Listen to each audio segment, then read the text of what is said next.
Well, let's see how bad the inside of the rebuilt RX-8 engine is. Seriously, I just had it. In my last video, I discovered that when I reassembled the engine, I incorrectly placed my thrust bearing washers for my end play, and I ended up putting about 200 miles on the motor, and the thrust bearings completely disintegrated, and I'm assuming put stuff all through the oil. I don't know. We're gonna have to crack this guy open and find out what's really going on, double check all the bearings, and just make sure everything's good to go before I put this motor back into the car again. So let's get started cracking this bad boy open. The first thing I'm gonna do here is just pull the front stationary gear really gently so I can take a look at the bearings. And, oy, that's not good. I have some pretty worn bearings there. Yikes. You can see the discoloration and the scrapes. I can actually feel that with my fingernail. So definitely gonna need replacement bearing for this guy. This also tells me that I'm gonna need to disassemble the rest of the motor because I definitely got metal shavings in there. I'm gonna need to check all of the bearings just to make sure that those are in decent enough shape. They're probably not, considering how smoked this one is. Let's dig a little deeper and get this guy apart. After pulling the front iron, things don't look too bad. The water jacket seals stayed in place. My oil retention rings are doing their job.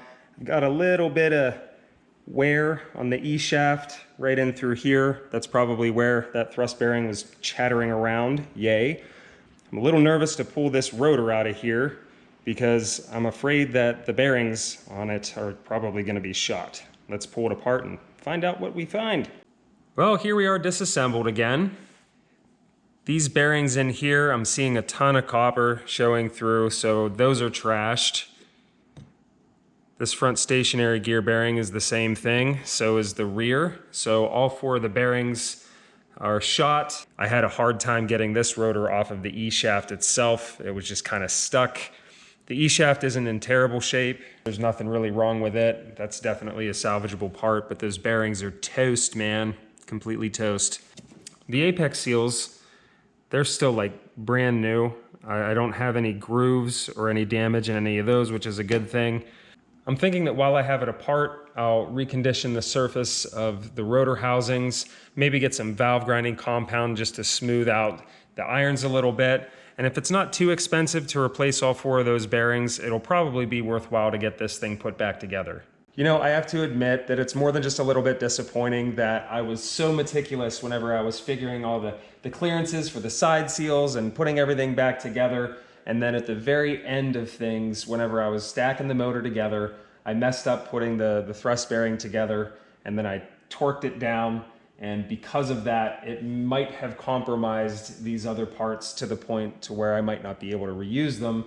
That being said, I'm going to have to do a little bit of research to see how much these bearings are to replace. Hopefully I'll be able to reuse the rest of these other parts and get things back together so that we have a good functioning, reliable motor. Thank you so much for watching. Don't forget to like and subscribe, and we'll see you in the next one.